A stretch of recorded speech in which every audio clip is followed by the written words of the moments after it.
Praise the Lord. ഒരാഴ്ചയ്ക്ക് ശേഷം പെന്തക്കോസ് Messenger എന്ന ചാനലിൽ കൂടെ ഞാൻ കണ്ട സിലോൺ പെന്തക്കോസ് മിഷൻ എന്ന ഈ പരമ്പരയിലേക്ക് എപ്പിസോഡിലേക്ക് വീണ്ടും കടന്നു വരുവാൻ ദൈവം സഹായിച്ചതിനെ ഓർത്ത് ദൈവത്തെ സ്തുതിക്കുന്നു. കഴിഞ്ഞ ആഴ്ചകളിലൊക്കെ പറഞ്ഞു വന്നിരുന്നതായ ചരിത്രങ്ങളെ അല്പമായി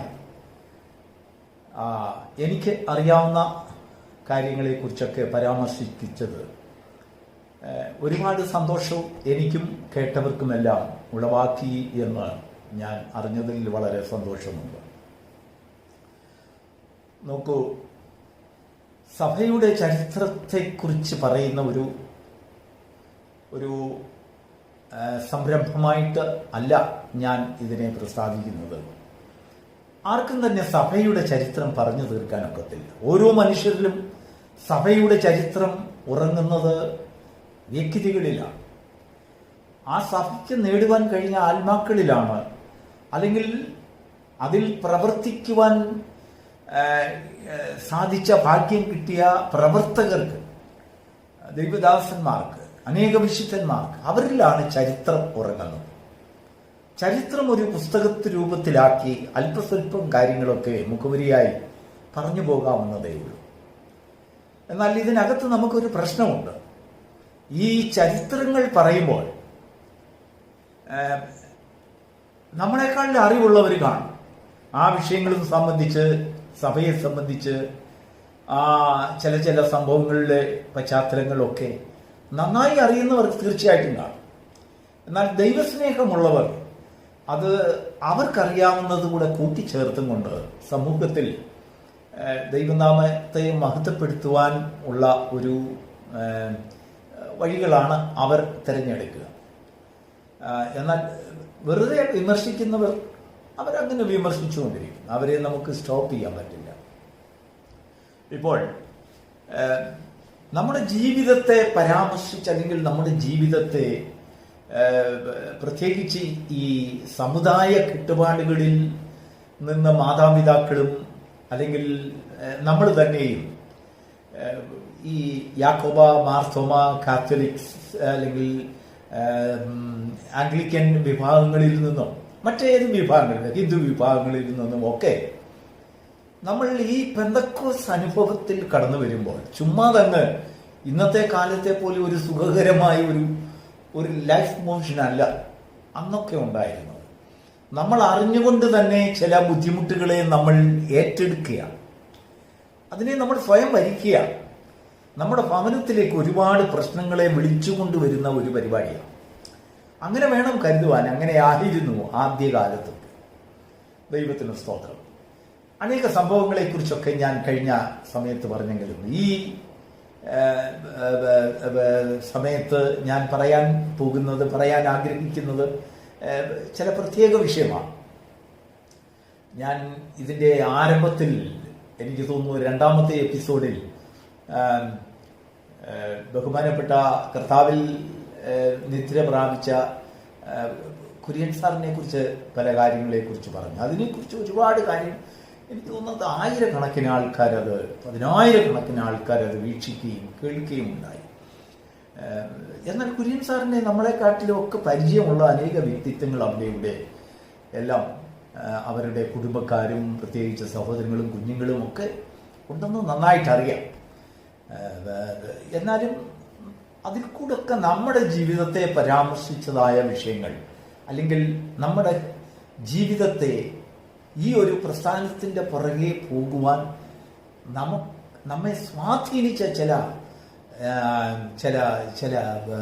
വിഷയങ്ങളുണ്ട്, ചില സത്തുകൾ അതിനകത്തുണ്ട്. അതിനെയാണ് നമ്മൾ കൂടുതലും അതിനെ ആംപ്ലിഫൈ ചെയ്ത്, അല്ലെങ്കിൽ എംഫസൈസ് ചെയ്തുകൊണ്ട് അത് പറയുവാൻ ആഗ്രഹിക്കുന്നത്. പാട്ടിൻ്റെ കാര്യത്തെക്കുറിച്ച് പറഞ്ഞ പോലെ എല്ലാം പറയുമ്പോൾ അതിനെക്കുറിച്ച് രണ്ട് വാക്ക് പറയണമെന്ന് എനിക്ക് തോന്നി. ഈ പാട്ടെന്നൊക്കെ പറയുമ്പോൾ ചിലർ പറയും പാട്ടിന് വലിയ പ്രാധാന്യം. ആര് പറഞ്ഞ പാട്ടിന് പ്രാധാന്യം ഇല്ല എന്ന്? പാട്ടുകൊണ്ടാണ് ഒരു മനുഷ്യന്റെ ഹൃദയത്തെ നോക്കൂ. ഇപ്പം ഞാൻ 1000 കൂട്ടം കാര്യങ്ങൾ പ്രസംഗത്തിൽ കൂടെ പറഞ്ഞാലോ അല്ലെങ്കിൽ ഒരു സുവിശേഷ പ്രസംഗമായിട്ട് പറഞ്ഞാലോ അതിൽ ഒരൊറ്റ വാചകം പോലും ഒരു വർഷം കഴിഞ്ഞ് ആരും ഓർത്തിരിക്കത്തില്ല. എന്നാൽ അനേകായിരം വർഷങ്ങൾ കഴിഞ്ഞിരുന്നാലും ശരി, സംഗീതത്തിന്റെ ഇപ്പൊ തന്നെ സങ്കീർത്തനം, വേദപുസ്തകത്തിലെ സങ്കീർത്തനം, അത് ആയിരക്കണക്കിന് വർഷങ്ങൾ പഴക്കമുള്ളതാണെങ്കിലും പുതുമ കൊണ്ടുവരുന്നതായ വാക്കുകളുടെ പ്രയോഗം, ആ സംഗീതം, അതിൻ്റെ രാഗത്തോടുകൂടി അത് നമ്മുടെ ഹൃദയത്തിൽ പതിക്കുമ്പോൾ അത് വലിയ വ്യത്യാസം മനുഷ്യനിൽ ഉണ്ടാകും. പലപ്പോഴും ഈ നമ്മൾ ഓരോ കാര്യങ്ങളെ കുറിച്ചൊക്കെ വിമർശിക്കുകയും അല്ലെങ്കിൽ ക്രിറ്റിസൈസ് ചെയ്യുകയും ഒക്കെ ചെയ്യുമല്ലോ. സത്യം പറഞ്ഞാൽ അറിഞ്ഞോണ്ട് അല്ലെങ്കിൽ ഒരു കാര്യങ്ങളെക്കുറിച്ച് വ്യക്തമായിട്ടുള്ള അറിവുള്ളവർക്ക് അങ്ങനെ പറയത്തില്ല. അവർ അതിനോട് കൂടെ അതിന് ചേർന്ന് ദൈവത്തെ മഹത്വപ്പെടുത്തും. എന്നാൽ ചില അറിവില്ലാത്തവര് എന്താ ചെയ്യുന്നത് അറിയാം, അവരുടെ അല്പമായ അറിവുകൾ വെച്ചുകൊണ്ട് എന്നെക്കാൾ വലിയ രാജാവുണ്ടോ എന്നുള്ള ഒരു ഒരു ഒരു അഹംഭാവം അവരുടെ മനസ്സിൽ ഉൾക്കൊണ്ടും കൊണ്ട് അവരങ്ങനെയൊക്കെ സംസാരിച്ചെന്നിരിക്കും. പക്ഷെങ്കിൽ അതൊന്നും ദൈവത്തിന് വലിയ വിഷയങ്ങളല്ല. ദൈവം അതിനങ്ങേപ്പുറത്ത് ഭക്തന്മാരെ തേടുന്നു. ദൈവനാമ മഹത്വത്തിനായി ദൈവത്തിന്റെ പ്രവൃത്തികളെ ഘോഷിക്കുന്ന വ്യക്തിത്വങ്ങളെ ദൈവം അന്വേഷിക്കുന്നു എന്നുള്ളതാണ്. പലപ്പോഴും നമ്മൾ അറിഞ്ഞും ചിലപ്പോൾ പല വിഷയങ്ങളും അറിയാതെയാണ് നമ്മൾ സംസാരിക്കുന്നത്. ഉദാഹരണമായി ഞാൻ പറഞ്ഞാൽ 1972 പാസ്റ്റർ KC വർഗീസ് ചമച്ച പാട്ടാണ് അടവി തരിക്കളിനിടയിൽ എന്ന പാട്ട്. അത് ആക്ച്വലി 72 ചമച്ചതല്ല, 71 കെട്ടിയ പാട്ടാണ്. എന്നാൽ അത് പ്രകാശനം കണ്ടത് 73. അതങ്ങനെ ആയിരുന്നില്ല ആ പാട്ട്. അതിന് പല ചരണങ്ങളും മാറ്റി മാറ്റി മാറ്റി അത് ഒടുവിൽ ഫൈനലൈസ് ചെയ്ത ആ പാട്ടാണ് നമ്മൾ കേൾക്കുന്നത്. നമ്മളിൽ എനിക്ക് തോന്നുന്നു 90% ആൾക്കാർക്കും ആ പാട്ടിൽ എന്താണ് എഴുതിയിരിക്കുന്നതെന്ന് ആക്ച്വലി അറിയില്ല. അതിൻ്റെ ചരണങ്ങൾ മാത്രമല്ല, അത് പകർന്ന തൈലമ്പോൾ അല്ലെങ്കിൽ വാഴ്ത്തുമേ എന്നുള്ളതായ അതിൻ്റെ കോറസ് ഏറ്റവും ഒടുവിൽ അത് തിരുത്തി എഴുതിയതാണ്. അതിന് ഞാൻ സാക്ഷിയാണ്. അത്രയും ഞാൻ അവകാശപ്പെടുന്നുള്ളൂ. പക്ഷെങ്കിൽ എന്നെ കേൾക്കുന്ന സഹോദരങ്ങളോട് ഞാൻ ഒരു വാക്ക് ചോദിക്കട്ടെ. എന്താണ് ഈ അടവി തരിക്കൾ എന്നൊക്കെ പറഞ്ഞാൽ നിങ്ങൾക്ക് ആർക്കെങ്കിലും അറിയാമോ? സത്യം പറഞ്ഞാൽ 90% ആൾക്കാർക്കും അതെന്താണ് സൂത്രമെന്നറിയത്. ചുമ്മാ അങ്ങ് പാടുക. അടവി തരിക്കളിനിടയിൽ ഒരു നാരകം എന്ന പോലെ എന്ന് പറഞ്ഞാൽ എന്താണെന്ന് വാസ്തവത്തിൽ അറിയില്ല. അതൊരു കേട്ടുകേൾവി, അത് കാണാപ്പാടം പഠിച്ചു എല്ലാവരും പാടുന്ന ഒരു ഗാനം ഇന്നാരെ എഴുതി എന്നുള്ളതേ ഉള്ളൂ. അങ്ങനെയല്ല, നമ്മൾ ഓരോ പാട്ടുകളുടെ അർത്ഥങ്ങളും അത് എഴുതുവാൻ ഉണ്ടായതായ സാഹചര്യങ്ങളും അതിൻ്റെ പശ്ചാത്തലങ്ങളും ഒക്കെ ഗ്രഹിച്ചു പോകുമ്പോൾ നമുക്ക് ആ പാട്ടിനോട് വലിയൊരു ആകർഷണം, അത് നമ്മുടെ ജീവിതത്തിൽ വലിയൊരു സ്വാധീനം, ഒരു സ്വായത്തമാർന്ന ഒരു പ്രവൃത്തി അത് ചെയ്യും എന്നാണ് എനിക്ക് തോന്നുന്നത്. എന്നാൽ അറിയാൻ വയ്യാത്തവരുടെ ശ്രദ്ധയ്ക്ക് വേണ്ടി പറയുന്നു, അടവി എന്ന് പറഞ്ഞാൽ ചൂരൽ. ഇത് ഞാൻ പലരോടും ചോദിച്ചു നോക്കി, നിങ്ങൾക്കറിയാമോ ഈ പാട്ടിന്റെ അർത്ഥം? ആർക്കും അറിയില്ല, പാടുന്നതേ ഉള്ളൂ. അടവി എന്ന് പറഞ്ഞാൽ ചൂരൽ, തരിക്കൾ എന്ന് പറഞ്ഞാൽ അതിൻ്റെ ആ തണ്ടുകളിലുള്ളതായ കൂർത്ത മുള്ളുകളെയാണ് തരിക്കൾ എന്ന് പറയുന്നത്. ചൂരൽ മുള്ളുകളുടെ ഇടയിൽ ഒരു നാരകം എന്നതുപോലെ, നാരകം എന്ന് പറഞ്ഞാൽ റോസാപ്പൂ, ആ നാരകം എങ്ങനെ ക്ഷതമേൽക്കാതെ ആ ചൂരൽ മുള്ളിനകത്ത് വളരുന്നത്, അതുപോലെ തന്നെയാണ് വിശുദ്ധന്മാരുടെ ഇടയിൽ കർത്താവ് നിൽക്കുന്നത്. മനസ്സിലായോ? അതായത് ഈ വിശുദ്ധന്മാർ എന്ന് പറയുന്നവർ പലരും കർത്താവിനെ കുത്തുന്നവരാണ് എന്നാണ് പാസ്റ്റർ KC വർഗീസ് പാടിയത്. ആ പാട്ട് വലിയൊരു കോംപ്ലിക്കേഷൻ, വലിയൊരു ഒരു അർത്ഥ എന്തുവാ അതിൻ്റെ അർത്ഥമറിഞ്ഞു വന്നപ്പോഴത്തേക്ക് ഒരുപാട് സംസാരം ഉണ്ടാക്കിയ ഒരു പാട്ടാണ്. ഒരു ചൂരൽ ചെടിയുടെ മുള്ളുകൾക്കിടയിൽ റോസാപ്പൂ ക്ഷതമേൽക്കാതെ അല്ലെങ്കിൽ മുറിവേൽക്കാതെ എങ്ങനെ നിൽക്കുന്നുവോ അത്രത്തോളം കഷ്ടപ്പെട്ടുകൊണ്ടാണ് വിശുദ്ധന്മാരെന്ന് പറയുന്നവരുടെ നടുവിൽ കർത്താവ് നിലകൊള്ളുന്നത് എന്നാണ് താൻ പാടിയത്. ആ പാട്ടിന്റെ ചരണം മാറ്റാൻ തന്നോട് പലരും ആവശ്യപ്പെട്ടു. താൻ അത് മാറ്റിയില്ല. ബാക്കിയുള്ളതെല്ലാം മാറ്റി. അത് സാധാരണ ഭാഷയിലേക്ക് വന്നു.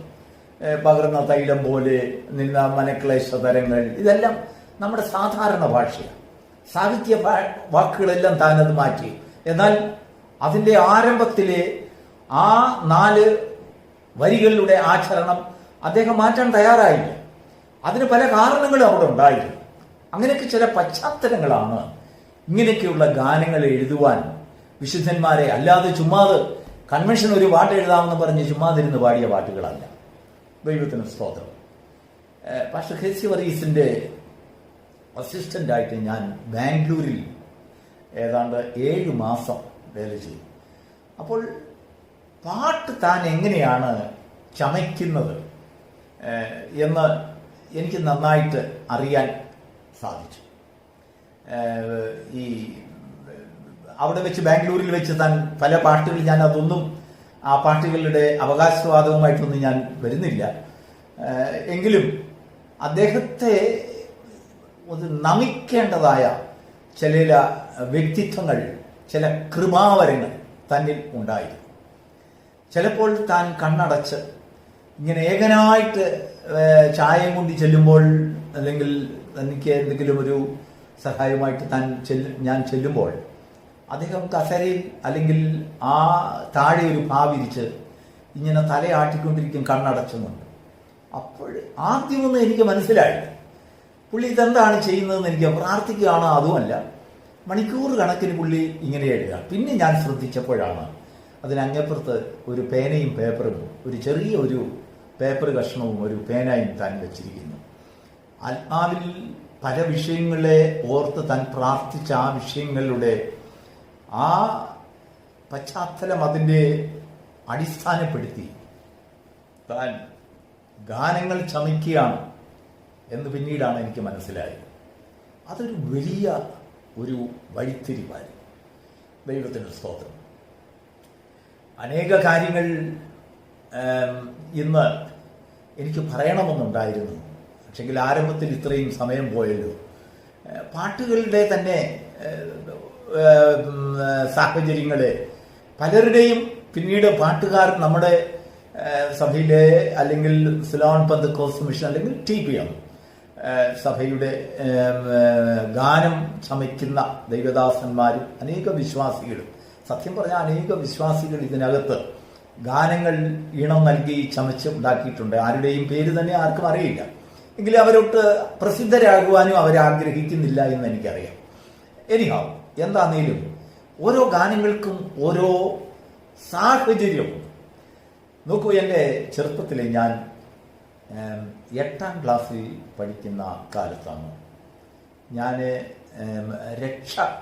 ജനിച്ചു വളർന്നത് ഇതിലാണ്. ഞാൻ ജനിക്കുന്നതിന് മുമ്പ് തന്നെ എൻ്റെ മാതാപിതാക്കൾ സിലോൺ പെന്തക്കോസ്ത് മിഷനിലെ വിശ്വാസി ആണെങ്കിലും ഞാൻ രക്ഷിക്കപ്പെടുന്നത്, അതായത് വാസ്തവമായി കർത്താവിനെ എൻ്റെ ഹൃദയത്തിലേക്ക് സ്വീകരിക്കുന്നത് 8ാം ക്ലാസ്സിൽ പഠിക്കുമ്പോഴാണ്. വാസ്തവമായിട്ട് കർത്താവിനെ ഞാൻ അന്ന് രുചിച്ചറിയുന്ന, ചെറുപ്രായത്തിലെ രുചിച്ചറിയുന്ന ഒരു അനുഭവം എൻ്റെ ജീവിതത്തിൽ ഉണ്ടായി. എന്നെ അതിശയിപ്പിച്ചതായ ഒരു സംഭവം കൊളനട ഫെയ്ത്ത് ഹോമിൽ വെച്ച് അന്ന് നമ്മുടെ നേരത്തെ ഞാൻ പറഞ്ഞതുപോലെ തുമ്പമൺ കൊച്ചവറാച്ചായൻ അവിടെ ഇരുന്ന് വേല ചെയ്യുന്നതായ ആരംഭകാലത്ത്, ഇപ്പോഴിരിക്കുന്ന ഫെയ്ത്ത് ഹോമിലല്ല, അന്ന് പഴയ ഫെയ്ത്ത് ഹോമിൽ വാടകയ്ക്ക് നമ്മൾ താമസിക്കുന്ന സമയത്താണ്. അന്ന് പലപ്പോഴും ഈ തുമ്പോൺ ഫെയ്ത്ത് ഹോമും കൊളനട ഫെയ്ത്ത് ഹോമും തമ്മിൽ ഒരു ബന്ധമുണ്ടായിരുന്നു. അടുത്ത രണ്ട് സെന്റർ ആണെങ്കിലും അടുത്ത ബന്ധമുണ്ട്, എപ്പോഴും ഒരു കമ്മ്യൂണിക്കേഷൻ. അന്നത്തെ കാലത്ത് തുമ്പമണ്ണിൽ ഇരുന്ന് പ്രവർത്തിക്കുന്നത് തേവലക്കര പൊടിയച്ചൻ. ഇത് കേൾക്കുമ്പോൾ ചിലർക്കെങ്കിലും അദ്ദേഹത്തെ പരിചയം കാണുമായിരിക്കാം. തേവലക്കര പൊടിയച്ചൻ ഒരു മൂപ്പനായിരുന്നു. ഒരു തികച്ചും ആത്മാവിൽ സഞ്ചരിച്ചു കൊണ്ടിരുന്നതായ ഒരു മനുഷ്യൻ. ഞാൻ എന്തിനാണ് ഇത് പറഞ്ഞതെന്ന് വെച്ചാൽ, ഗാനങ്ങളുടെ പശ്ചാത്തലങ്ങളൊക്കെ പറഞ്ഞു വന്നപ്പോൾ എന്നെ സ്വാധീനിച്ച ഒരു സംഭവം പറയുകയാണ്. കുളനട ഫൈത്തോമും തുമ്പമൺ ഫൈത്തോമും കൂടെ സമ്മിശ്രമായി ഒരാഴ്ചത്തെ ഉപവാസ പ്രാർത്ഥനയും പരസ്യ യോഗവും ഉളനാട്ടിൽ വെച്ച് നടത്തി. ഒരു കടത്തിണ്ണയ്ക്ക്, അതായത് പൊളിഞ്ഞു കിടക്കുന്ന ഒരു കടത്തിണ്ണയ്ക്ക്, അത് തുറക്കാറില്ല അവിടെ ഉളനാട്ടിൽ. അങ്ങനെ ഒരു കടത്തിണ്ണ കണ്ടുപിടിച്ചുകൊണ്ട് തേവലക്കര പൊടിയച്ചൻ ഒരു മൈക്ക് സെറ്റുമായിട്ട് രാവിലെ ഈ കടത്തിണ്ണയ്ക്ക് വരും. ഒരാഴ്ചത്തെ 6 ദിവസത്തെ മീറ്റിംഗ് ആണെന്ന് വെച്ചാണ്. കർത്താവിൻ്റെ വേലയെ അക്കാലത്ത് വികസിപ്പിച്ച വിധത്തെക്കുറിച്ചാണ് ഞാൻ പറയുന്നത്. അപ്പോൾ ഒരാഴ്ചത്തെ ഉപവാസ പ്രാർത്ഥനയും പരസ്യയോഗവുമാണ്.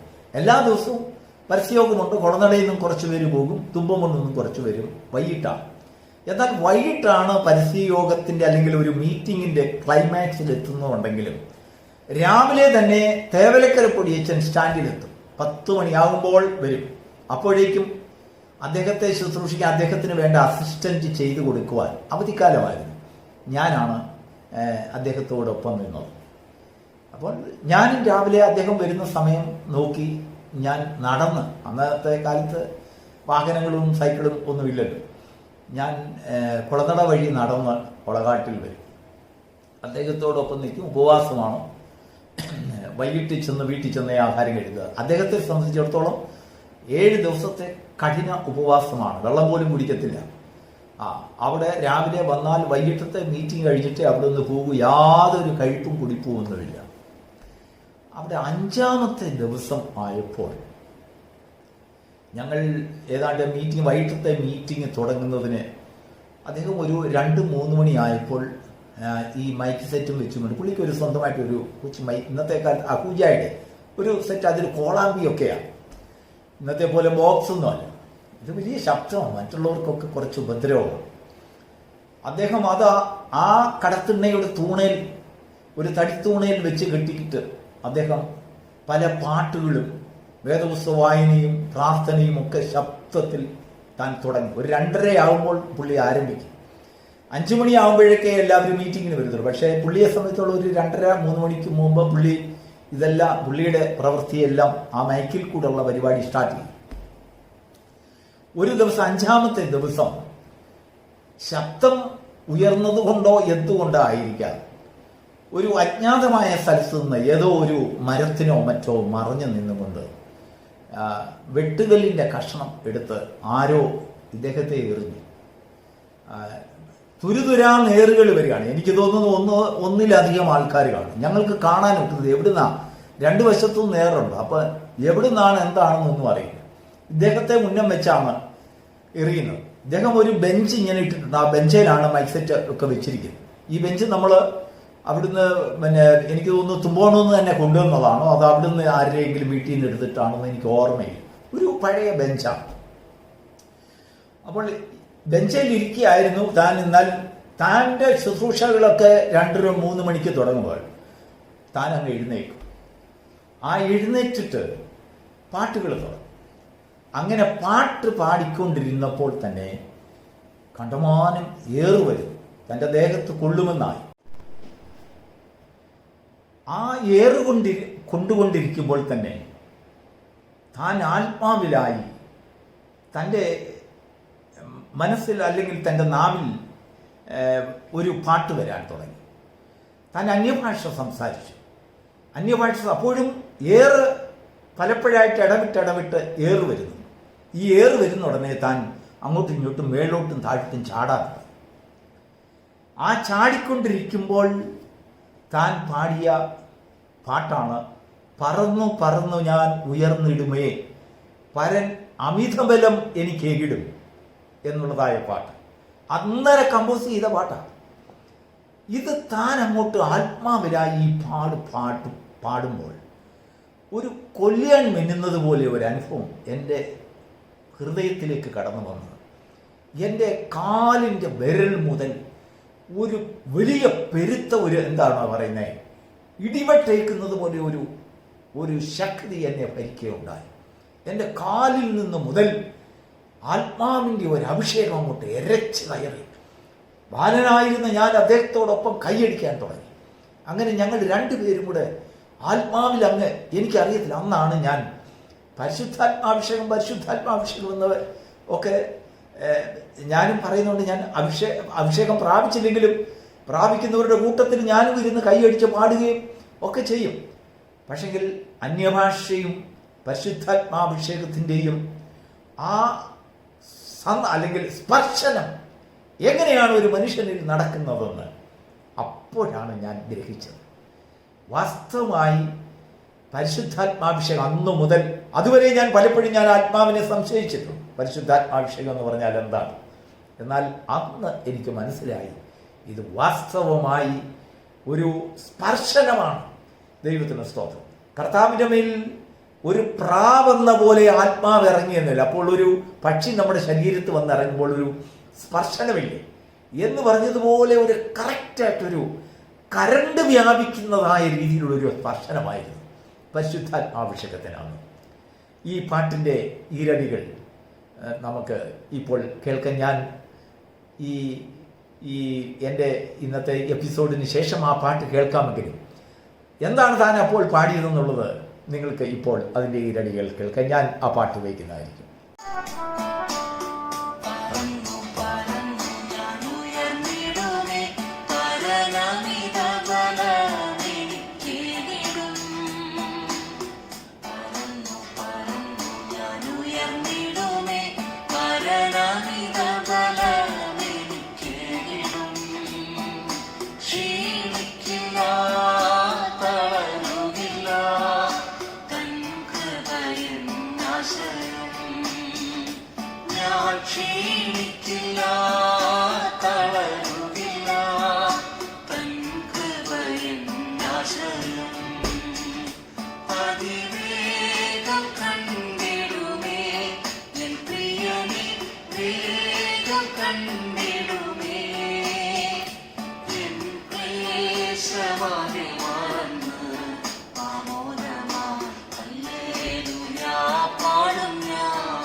നോക്കൂ, ഇതാണ് സത്യം പറഞ്ഞാൽ ദൈവത്തിൻ്റെ പ്രവൃത്തി എന്ന് പറയുന്നത് ഇങ്ങനെയാണ്. ഇതൊക്കെയാണ് ഞാൻ സിലോൺ പെന്തക്കോസ്ത് മിഷനിൽ കണ്ട അത്ഭുതം എന്നൊക്കെ പറയുന്നത്.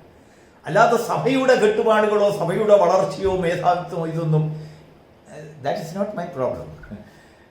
സഭ അത് വലിയ സഭയോ അല്ലെങ്കിൽ വലിയ മനുഷ്യരോ അല്ലെങ്കിൽ ആനക്കാര്യമോ അല്ലെങ്കിൽ ചെറിയ കാര്യമോ ഇതൊന്നും എൻ്റെ വിഷയമല്ല.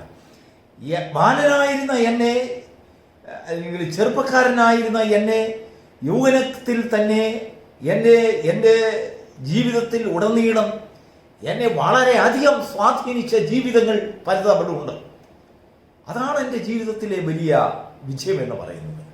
ദൈവത്തിന് സ്തോത്രം. പ്രിയപ്പെട്ട ദൈവമക്കളെ, നമ്മൾ പലപ്പോഴും പല കാര്യങ്ങളും നമുക്കിതിനെക്കുറിച്ച് പലരോടും വിമർശിച്ച് പറയുവാൻ കഴിയും. നോക്കൂ, ഇപ്പോൾ പല ദൈവമക്കളും ഈ വിശ്വാസത്തിൽ അവരെങ്ങനെ കടന്നു വന്നു എന്നുള്ളതായ കാര്യങ്ങളെക്കുറിച്ചൊക്കെ പല മീഡിയയിൽ കൂടെയൊക്കെ അവർ സാക്ഷി പറയുമ്പോൾ ഞാൻ അത് ആദ്യോടെ അവസാനം വരെ അത് കേൾക്കും, വളരെ ശ്രദ്ധയോടെ കേൾക്കും. കാരണം അതെല്ലാം 100% ശരിയാണ്. അവരെയൊക്കെ എത്രമാത്രം അവരൊക്കെ ചെറുപ്പക്കാരായിരുന്നപ്പോൾ അവരുടെ മാതാപിതാക്കൾ ഈ സത്യത്തിലേക്ക് കടന്നു വന്ന ആ വിധത്തെ ആ ചെറുപ്പക്കാർക്കൊക്കെ വേറെ എത്രയോ ആനന്ദം കൊള്ളാവുന്നതായ വേറെ വഴികളിൽ കൂടെയൊക്കെ അവർ പോകാമായിരുന്നു. പക്ഷെങ്കിൽ ദൈവം ഇതിനകത്ത് വിലങ്ങ് വെച്ച് നിർത്തുന്നത് പോലെ ഞങ്ങളെ ഒക്കെ ഇതിനകത്ത് നിർത്തി എന്നുള്ളതാണ് പരമസത്യം. ദൈവത്തിന് ധാരാളം മനുഷ്യർ ലോകത്തിലുണ്ട്. എങ്കിലും അവരിൽ നിന്നൊക്കെ ഞങ്ങളുടെ ദേശത്തൊക്കെ എത്രയോ വിദ്യാഭ്യാസമുള്ളവർ, ജ്ഞാനികൾ, പ്രബലന്മാർ, സമ്പന്നന്മാർ, നല്ല നല്ല ക്രെഡൻഷ്യലിൽ ജീവിക്കുന്ന വ്യക്തിത്വങ്ങൾ ധാരാളം ഉണ്ടായിരുന്നുവെങ്കിലും ദൈവം സാധുജനത്തെ തേടി വന്നു, സാധുക്കളെ തേടി വന്നു. ആ സാധുക്കളെ കൊണ്ട് അനേക നീതി പ്രവൃത്തികൾ ചെയ്യിക്കുവാനുള്ളതായ സാഹചര്യം അവർക്ക് ഉണ്ടാക്കി കൊടുത്തു. ദൈവത്തിന് സ്തോത്രം. അങ്ങനെയുള്ള പല സാധുക്കളെയും ദൈവത്തിൻ്റെ പ്രവൃത്തികൾ ചെയ്യുവാൻ ദൈവം തെരഞ്ഞെടുത്തു എന്നുള്ളതാണ് സത്യം.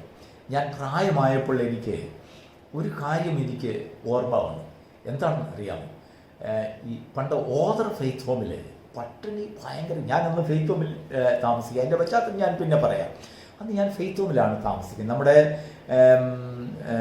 മൈക്ക് തങ്കച്ചായൻ്റെ അപ്പച്ചൻ, അദ്ദേഹമാണ് എന്നെ എടുത്തു വളർത്തിയത്. ഫെയ്ത്ത് ഹോമിലേക്ക് കൊണ്ടുപോയി ഫെയ്ത്ത് ഹോമിൽ അദ്ദേഹമാണ് എന്നെ സ്കൂളിൽ ചേർക്കുന്നതൊക്കെ. ഓദർ ഫെയ്ത്ത് ഹോമിൽ പട്ടിണിയാണ് കേട്ടോ, ഭയങ്കര പട്ടിണി, പ്രയാസം. അപ്പോൾ ചില സാധുക്കളായിട്ടുള്ള ചില വിശ്വാസികളുടെ ഭവനങ്ങളിൽ അവർ വൈകിട്ട് എന്തെങ്കിലും കൊടുക്കുന്നതാണ് ഫെയ്ത്ത് ഹോമിലെ ആശ്രയം. എങ്ങനെയാണ് കൊടുക്കുന്നതെന്ന് അറിയാമോ? അവർ കൊയ്യാൻ പോയിട്ട് അന്നത്തെ പദം, അതിന് കൂലി പദമായിട്ടാണ് കൊടുക്കുന്നത്. അപ്പോൾ ആ പദം അവരെ മെതിച്ച് ആ പദം വാങ്ങിക്കൊണ്ട് സന്ധ്യയാകും വീട്ടിൽ വരുമ്പോൾ. അപ്പോൾ അവരുടെ വേവലാതി എന്ന് പറഞ്ഞാൽ അവരുടെ കുഞ്ഞുങ്ങൾക്ക് കൊടുക്കുന്നതല്ല, ഫെയ്ത്ത് ഹോമിൽ എന്തെങ്കിലും കൊടുക്കണം. ഈ സാധുക്കൾ എന്താ ചെയ്യുന്നത് അറിയാം? അവരാ കൊണ്ടുവരുന്ന ആ ചില അമ്മമാർ, 1-2 അമ്മമാർ അവിടെ ഉണ്ടായിരുന്നു. അവർ പെട്ടെന്ന് അവരെ ആ നെല്ല്, പദം കിട്ടിയതായ നെല്ലിൽ കുറച്ച് കൊണ്ടുവന്ന് അത് പാത്രത്തിലിട്ട് കരിയിൽ ഇട്ട് കത്തിച്ച് അത് തിളപ്പിക്കും. അത് പെട്ടെന്ന് തിളപ്പിച്ചതിന് ശേഷം പഴയ ചീനിച്ചട്ടിയിൽ അവിടെ എല്ലാം വീടിന് വെളിയിൽ വെച്ച് അത് വറക്കും. അത് കാരണം ഉണക്കാനൊന്നും ഒക്കത്തില്ല, സമയമില്ലല്ലോ. അത് പെട്ടെന്ന് തിളപ്പിച്ച് കോരിയതായ നെല്ല് അത് പെട്ടെന്ന് വറുത്തിട്ട് അത് ചൂട് പിടിച്ചിട്ട് പെട്ടെന്ന് തടി ഉരളിലിട്ട് അത് ഞാൻ അവിടെ നിൽക്കും. ഇത് തയ്യാറാകുന്ന സമയമാകുമ്പോൾ ഞാൻ അവിടെ ചെല്ലും. അപ്പോൾ ഇവരുടെ പ്രവൃത്തിയെല്ലാം ഞാൻ കാണുക. ഇവരെന്നിട്ട് ആ ഉരുളിലിട്ട് ഇടിച്ച, അല്ലെങ്കിൽ എന്താ അതിന് പറയുന്നത്, കുത്തുന്നതായ ആ അരിയുടെ ഒരു ഭാഗം ഒരു തുണിക്കകത്ത് കെട്ടി, ഒരു പഴയ തുണിക്കകത്ത് കെട്ടി ഇങ്ങനെ അതെൻ്റെ കയ്യിൽ തരും. ഞാൻ അതുകൊണ്ട് പെട്ടെന്ന് ഫെയ്ത്ത് ഹോമിൽ പോകും. അപ്പോഴത്തേക്ക് ഒരു 7 മണിയൊക്കെ ആകും. 7 മണിയെന്ന് പറഞ്ഞാൽ വളരെ വിജനമാകും ആ നേരം. അപ്പോഴേക്കും നമ്മുടെ നാട്ടിലെ ആ ഇരുട്ടത്ത് നടന്ന് ഞാൻ ഫെയ്ത്ത് ഹോമിൽ ചെല്ലും. അപ്പോൾ ഞാൻ ബാലനാണ്, 8-9 വയസ്സേ എനിക്കുള്ളൂ. അപ്പോൾ എന്നാലും നോക്കൂ, നിങ്ങളൊന്ന് ചിന്തിച്ച് നോക്കൂ. അങ്ങനെയൊക്കെ ഞാൻ ഈ പറയുന്നത് എന്തിനാണെന്ന് വെച്ചാൽ, ഇങ്ങനെയൊക്കെയുള്ള നീതി പ്രവൃത്തികൾ ചെയ്യുവാൻ ദൈവം ചില സാധുക്കളെ, അല്ലെങ്കിൽ ലോകത്തിൽ ദരിദ്രരെ ദൈവം തെരഞ്ഞെടുത്തു എന്നുള്ളതാണ്. അവർക്ക് ഒരു അവസരം കിട്ടി കർത്താവിൻ്റെ വേലയെ സ്നേഹിക്കുവാനും വിശുദ്ധന്മാരെ ശുശ്രൂഷിക്കുവാനും ഇങ്ങനെയൊക്കെ കഠിനാധ്വാനം ചെയ്ത്. ഒരുപക്ഷെങ്കിൽ ദൈവം അവർക്ക് ഈ ഭൂമിയിൽ വെച്ചായിരിക്കത്തില്ല ഈ പ്രതിഫലങ്ങളൊക്കെ കൊടുക്കുന്നത്. നമ്മുടെ മിടുക്കന്മാരുടെ 10,000 കോടിക്കണക്കിന് രൂപ വരുമാനം, ജീവിത സുഖങ്ങൾ അനുഭവിച്ചു വരുന്നതായ അനേക സമ്പന്നരായിട്ടുള്ള വിശ്വാസികളുടെയൊക്കെ മുന്നിൽ വെച്ച് ഞാൻ പറയുന്നത്, എൻ്റെ അഭിപ്രായത്തിൽ പറയാം, ഈ സാധുക്കളായിട്ടൊക്കെ ഉള്ളവര് വന്ന് ആ കർത്താവിൽ നിന്ന് പ്രതിഫലങ്ങൾ അങ്ങോട്ട് വാരിക്കൂട്ടുമ്പോൾ നമ്മളൊക്കെ ലജ്ജിച്ചു പോകും എന്ന് ഞാൻ ചിന്തിക്കുകയാണ്. എന്ന് പറഞ്ഞാൽ അത് നമുക്കാർക്കും ഊഹിക്കാൻ പോലും കഴിയാത്ത രീതിയിൽ ഉള്ളതായ നീതി പ്രവൃത്തികൾ. അതാണ് ഞാൻ പറഞ്ഞു വന്നതിൻ്റെ കാരണം. ഇങ്ങനെയൊക്കെ അനേക ദൈവമക്കളെ ദൈവം മുൻകണ്ട് ഇങ്ങനെ അനേക സമ്പത്തുകളെ ഇവിടെ മാത്രമല്ല മറ്റെല്ലാ ഒരു രക്ഷയുടെ അനുഭവത്തിലേക്ക് അന്നൊക്കെ വിളംബരം ചെയ്തു വന്ന സഭാവിഭാഗങ്ങളിലെല്ലാം ദൈവത്തിൻ്റെ മഹാപ്രവൃത്തി ദൈവം ചെയ്തത് ഇങ്ങനെയൊക്കെയാണ്. അനേക സാക്ഷ്യങ്ങൾ പലർക്കും പറയുവാൻ കാണുമായിരിക്കാം. ഈ സമയങ്ങളിലൊക്കെ നമ്മുടെ കുഞ്ഞുങ്ങളും യൗവനക്കാരുമൊക്കെ നമ്മൾ കഴിഞ്ഞു വന്നതായ, നമ്മൾ പാടിയതായ പാട്ട്, നമ്മൾ കേട്ടതായ സുവിശേഷം, നമ്മൾ ആരാധിച്ചതായ ദൈവത്തിൻ്റെ ആ കൂട്ടായ്മ, അതൊക്കെ എങ്ങനെയാണ് ഉളവായത്, എങ്ങനെയാണ് സ്ഥാപിതമായതെന്നൊക്കെ കേട്ട് ദൈവത്തോട് അടുക്കുവാനും ആത്മീയ പ്രാപിക്കുവാനുമുള്ളതായ നല്ലൊരു അവസരം നമ്മൾ സൃഷ്ടിച്ചു കൊടുക്കുമ്പോഴാണ് ദൈവം നമ്മളിൽ കൂടെ മഹത്വപ്പെടുന്നത്. അടുത്ത ചില മനോഹരമായ അനുഭവങ്ങളുമായി അടുത്ത ആഴ്ചയിൽ ഞാൻ കടന്നു വരുന്നതായിരിക്കും. എന്നെ കേട്ട എല്ലാ ദൈവമക്കളെയും ദൈവസന്നിധിയിൽ ഓർത്ത് പ്രാർത്ഥിച്ചുകൊണ്ട് ഈ എപ്പിസോഡ് ഇവിടെ നിർത്തുന്നു. ദൈവത്തിന് മഹത്വം.